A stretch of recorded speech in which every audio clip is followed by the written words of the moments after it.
அனைவருக்கும் வணக்கம். இன்றைக்கி வந்து தேனி மாவட்டத்தில் அனைத்து துறைகள் சார்பாக மாவட்ட ஆட்சியர் மற்றும் சட்டமன்ற உறுப்பினர் அனைவர் தலைமையிலையும் முன்னிலையிலையும் வந்து ஆய்வுக் கூட்டம் நடைபெற்றது. இதில் ஒவ்வொரு துறையிலும் என்ன நிலைமை இருக்குது, எப்படி இருக்குது, என்னென்ன தேவைகள் என்பதை குறித்து ஆய்வு நடைபெற்றது. அதற்கு முன்னதாக வந்து இங்கே வந்து நலத்திட்டங்கள் வழங்கப்பட்டது. அதாவது மாற்றுத்திறனாளிகளுக்கு வாகனங்களும், அதில் சுய உதவி குழுக்களுக்கு வந்து அவங்களுக்கு தேவையான நிதியும் வந்து நிறைய நலத்திட்டங்கள் வழங்கப்பட்டது. பல குழுக்களுக்கு தலா 20 லட்சம் வந்து அதிகப்படியாக வழங்கப்பட்டது. ஸோ அது இல்லாமல் ஒவ்வொரு துறையிலும் என்ன மாதிரி இருக்குது, பள்ளி கல்வித்துறையில் இப்போ ஆதிதர நலப்பள்ளிகள் எப்படி இருக்குது, என்ன மாதிரி நிலைமையில் இருக்குது, என்ன தேவைகள் இருக்குது, மின்சாரத்துறை சார்பாக என்ன தேவைகள் இருக்குது இந்த மாவட்டம் சார்பாக, அது மாதிரி ஒவ்வொரு துறையிலும் ஆய்வு செய்யப்பட்டது. ஸோ எந்தெந்த இடத்துல நம்ம வந்து கடுமையாக நடந்து கொள்ள வேண்டும் என்பது, ஏன்னா இங்கே வந்து பெரிய அளவில் வர்ற புகார்களே பார்த்திங்கன்னா கம்பம் சின்னமனூர் பகுதியில் வந்து நிறைய ஆழ்துளை கிணறுகள் சின்ன 5 சென்ட் 6 சென்ட்டில் வச்சுட்டு ஆழ்துளை கிணறுகள் போட்டு நீர்கள் வந்து நிலத்தடி நீர் வந்து கமர்ஷியல் பர்பஸ்க்காக திருடப்படுதுன்னு சொல்கிறாங்க. ஸோ அது குறித்து ஒரு கடுமையான நடவடிக்கை எடுக்க சொல்லியிருக்கு. அது இல்லாமல் டாஸ்மார்க்கில் வந்து எங்கெல்லாம் வந்து ஆஃப் ஹவர் சேல்ஸ் இருக்குது, இல்லை பார்களில் வயலேஷன்ஸ் இருக்கோ அது மீது நடவடிக்கை எடுக்க சொல்லியிருக்கு. கடுமையாக எல்லா இடத்துலையும் குட்கா மற்றும் வேறு எந்த போதை வசதிகளும் இல்லாத அளவுக்கு கடுமையான நடவடிக்கைகள் எடுக்க சொல்லியிருக்கு.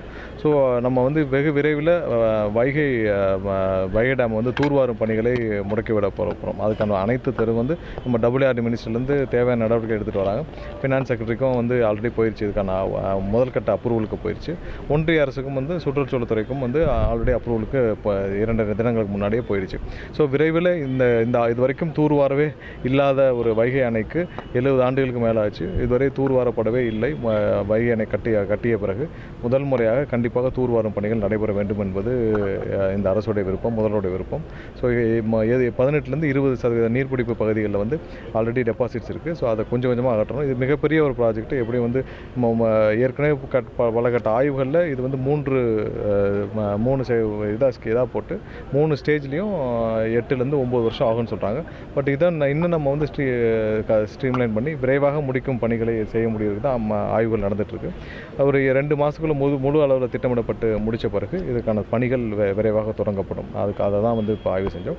ஸோ எல்லா இடத்துலையும் எப்படி செயல்பட வேண்டும், என்னென்ன இருக்கும், என்ன முதல்வருடைய எண்ணங்கள் என்ன எக்ஸ்பெக்டேஷனு, எப்படி நிர்வாகம் இருக்க வேண்டும், ஏன்னா எந்த இடத்துல க்ளீன் கவர்மெண்ட்டு, லஞ்ச லாவணியமற்ற அரசு, எல்லா இடத்துலையும் இயற்கை வளங்கள் காப்பாற்றப்பட வேண்டும். நம்ம தேனி மாவட்டத்தில் 38% அளவுக்கு ஃபாரஸ்ட் ரிசோர்ஸ் இருக்குது. கண்டிப்பாக வனமும் இயற்கையும் பாதுகாக்கப்பட வேண்டும். கல் குவாரிகள் தேவையில்லாத எங்கே இருக்கிற குவாரிகள் மீது ஏதாவது வயலேஷன்ஸ் இருந்தால் கடுமையான நடவடிக்கை எடுக்க சொல்லியிருக்கு ஆல்ரெடி. ஸோ அதற்கான ஆய்வு பணிகள் போயிட்டுருக்கு. ஸோ அதிகமான கல் குவாரிகள் இருக்குது, நிறைய ஃபாரஸ்ட் இருக்குது, இயற்கை வளங்கள் இருக்கிற பகுதியில் எங்கெல்லாம் வந்து இப்போ கல்குவாரிகள் வயலேஷன்ஸ் இருக்கோ அதன் மீது ஆய்வு செய்து நடவடிக்கை எடுக்க சொல்லி ஆல்ரெடி உத்தரவிடப்பட்டிருக்கு. அந்த துறையும் அந்த ஆய்வு வந்து ஆல்ரெடி துவக்கி விட்டாங்க. ஸோ கண்டிப்பாக இது மாவட்ட அளவிலான ஆய்வு கூட்டம் நடைபெற்று முடிக்கிறது. ஒவ்வொரு இது மாதிரி மாதமும் இதே மாதிரியான ஆய்வுக் கூட்டம் மாவட்டத்திற்கு தேவையான விஷயங்களை கொடுப்பதற்காக முதல்வரிடம் பேசி மற்ற துறை அமைச்சரிடம் பேசி பெற்றுத்தருவதற்காக இந்த ஆய்வுக் கூட்டம் நடைபெற்றது. சிறப்பாக நடந்து முடிந்தது. வைகை அணை தூர்வாரதை போல இதே வந்து முல்லைப்பெரியார் அணையிலேயும் ஒரு இஷ்யூ இருக்குது. இப்போ 142 அடி வந்து தேக்கக்கூடிய உச்சநீதிமன்ற உத்தரவு இருக்குது. இதில் வந்து 152 அடியாக உயர்த்தணுன்ற ஒரு கனவு இந்த தேனி மாவட்ட மக்களின் முக்கியமான கனவாக இருக்குது. இப்போ இதில் வந்து என்னென்னா நீர்மட்டம் குறைவாக இருக்கிறதுனால இந்த கம்பம் பள்ளத்தாக்கு பகுதியில் இப்போ முதல் போக சாகுபடியே இப்போ ஜூன் இல்லை கண்டிப்பாக நம்ம அதற்கான பணி தான் வந்து இப்போ 20% அளவுக்காக நம்ம டெபாசிட் இருக்குன்னா நம்ம அதை வந்து தூர்வாரும் பணிகள் வந்து பிரதானமான முக்கியம். அதுக்கு அடுத்தடுத்து நீர் நம்ம வந்து எவ்வளோ தூரம் வந்து மற்ற இடத்துல இந்த நீர்களை கொண்டு போய் சேர்க்க முடியும், வேறு இடத்துல வந்து நம்ம கூட்டு திட்டங்களுக்கெல்லாம் பயன்படுத்த முடியும். ஸோ அந்தந்த பணிகள் இருக்குது. நீங்கள் இப்போ மற்ற இதெல்லாம் ஆய்வுகள்லாம் இன்றைக்கி நடத்த முடிஞ்சிருக்கு. உச்சநீதிமன்ற உத்தரவு இருந்துமே வந்து நம்ம 10 ஆண்டுகளாக வந்து நீர்மட்டம் உயர்த்தாததுனால இப்போ வந்து நேரடியாக அதோட பாதிப்புகளை வந்து கம்பம் பள்ளத்தாக்கு விவசாயிகள் இல்லை நம்மளுடைய முதல்வர் தலைமையிலான அரசு கண்டிப்பாக நீதிமன்றங்கள் என்ன உத்தரவு கொடுத்துருக்கோ அதை கடுமையாக பின்பற்றுவோம். ஏன்னா என்ன மாதிரியான வழிகாட்டுதல் இருக்கோ, ஏன்னா முதலாவது நம்ம வந்து பொதுமக்களுக்கு எந்த பாதிப்பும் ஏற்படாத வழியில் நம்ம செய்ய வேண்டும்.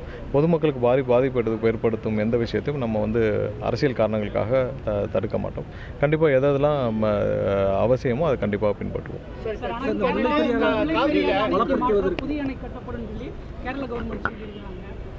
சரி, இதே தான் நேற்று வந்து டிகே சிவகுமாரும் அவருடைய மாநிலத்திற்கு மேகதாது விஷயமாக ஒரு தவறான தகவலை சொல்லியிருக்கிறார்.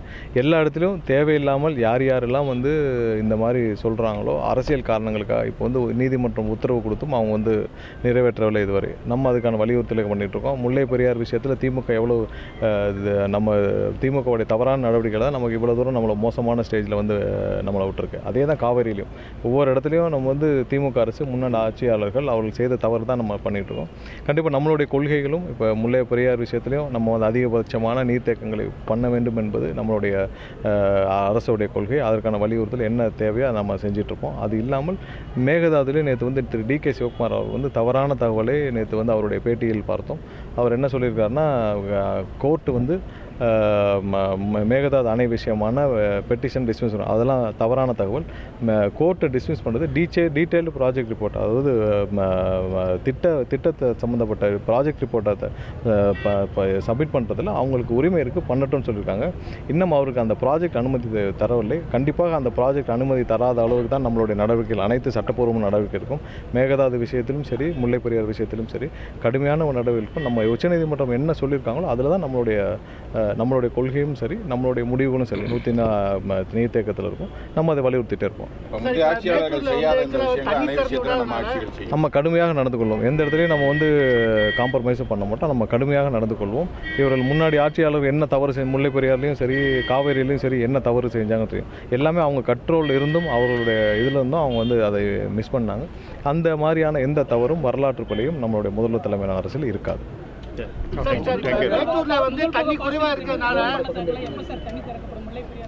அதை முதல்வர் ஆய்வு செய்து கண்டிப்பாக விளைவில் இருப்பாங்க.